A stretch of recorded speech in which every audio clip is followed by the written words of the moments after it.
نحمده ونصلي ونسلم على رسوله الكريم أما بعد.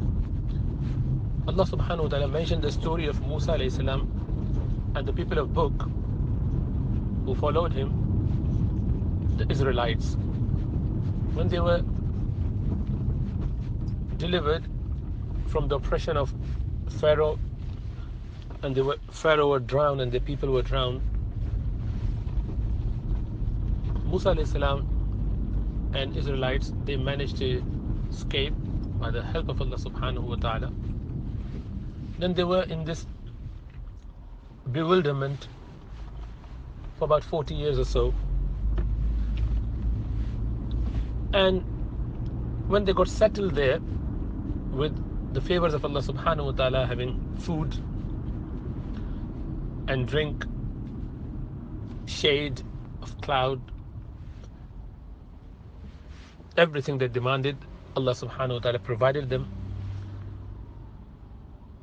At the appeal of Sayyidina Musa alayhi salam, because he could speak to Allah subhanahu wa ta'ala. His title is Kalimullah, the one who speaks to Allah subhanahu wa ta'ala. He was very compassionate to his people.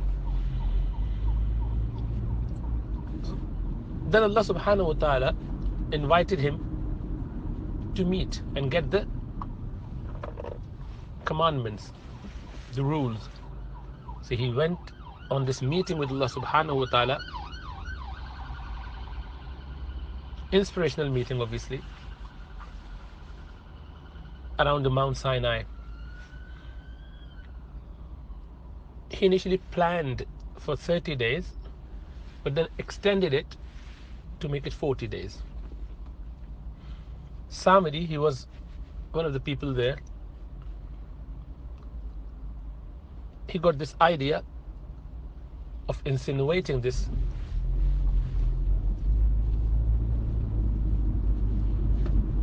claim that Musa alayhi salam, he has left and he is not going to come back. I would give you a load in physical form. He made a calf out of gold, because they've seen other people worshipping different idols on their way around that area.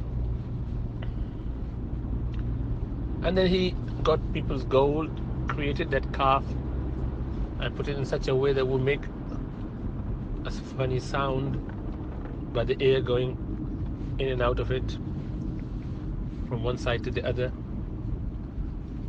due to wind blowing in different directions. So they felt that this is Lord. They started, some of them, not all of them, some of them started worshipping that calf. And obviously this is idolatry, associating partners with Allah subhanahu wa ta'ala, major sin, in fact against the basic tenets of all religion, monotheistic religions I mean.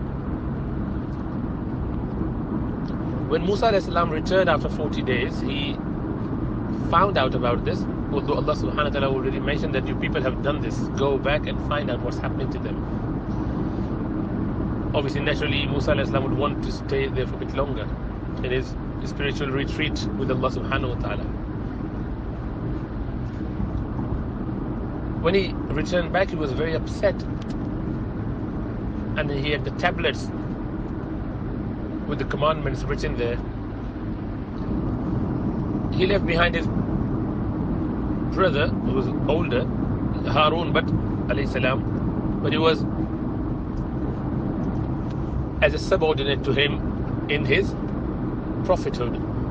So he was actually a supporter or sub-prophet to help and assist Sayyidina Musa alayhi salam.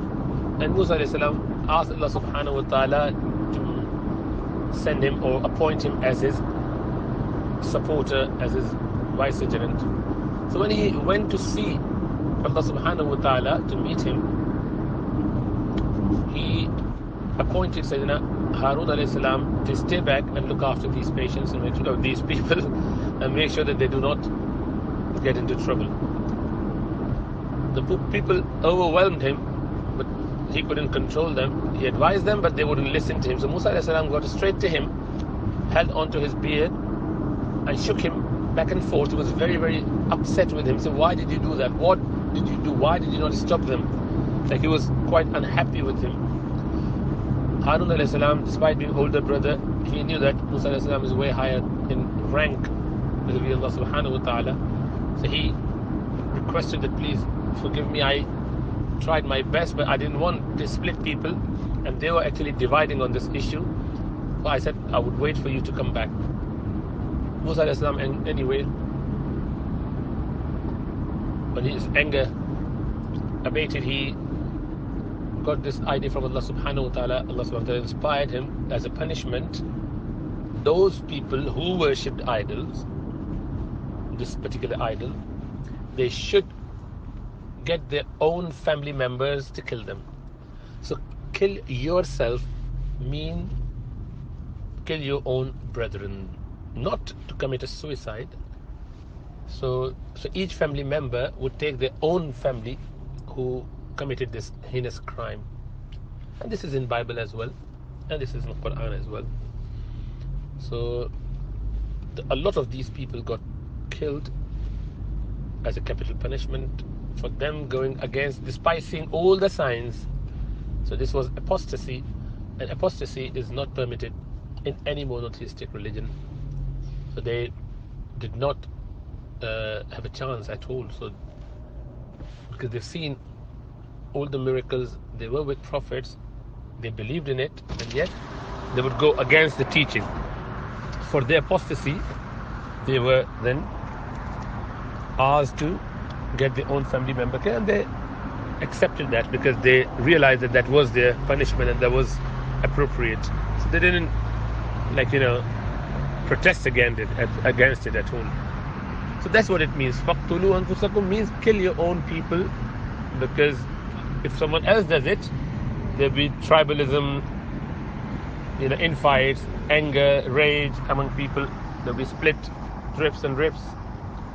So cause them to be together in order to avoid any discord between people. So the same family member doing it, there'll be no rage for future. So it was a very wise decision, and it would give them a lifelong experience and a fright of their life that would never ever think of doing that again. So that's what the plan was, and that's what it means. I hope it clarifies.